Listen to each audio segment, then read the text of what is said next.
मित्रांनो, मला अनेक फोन येतात की इन्सुलेटर का फुटतात, का पंक्चर होतात.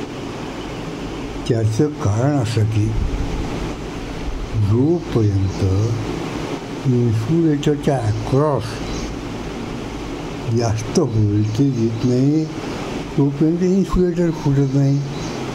समजा लाईनच्या कंडक्टरनं एखादा व्होल्टेज सर्ज, लाईटनिंग सर्ज आला तर इन्सुलेटर जायच्या अगोदरच तो डायव्हर्ट झाला तर इन्सुलेटर फुटणार नाही.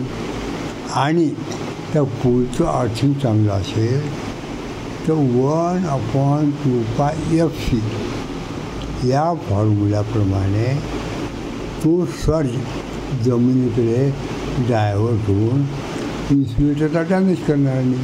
एकदम साधी गोष्ट.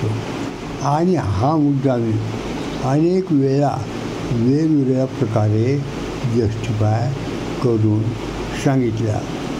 तसेच जी इन्सुलेटरचे मॅन्युफॅक्चरर्स आहेत त्याचा IS आहे त्याच्यामध्ये सुद्धा या अशाच गोष्टी सांगितल्या आहेत. म्हणून कृपया पोल अर्थिंग चांगलं करा. त्याच्याशिवाय त्याचं मेजरमेंटसुद्धा आवश्यक आहे. नुसतं अर्थिंग करून चालणार नाही. जोपर्यंत मेजरमेंट घेत नाही तोपर्यंत अर्थिंगची कंडिशन आपल्याला समजत नाही. आणि अर्थिंग बरोबर नसणे हेच मुख्य कारण इन्सुलेटर पंक्चर होण्याचं आहे.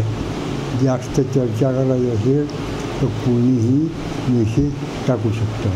माझे रामदास खंडार.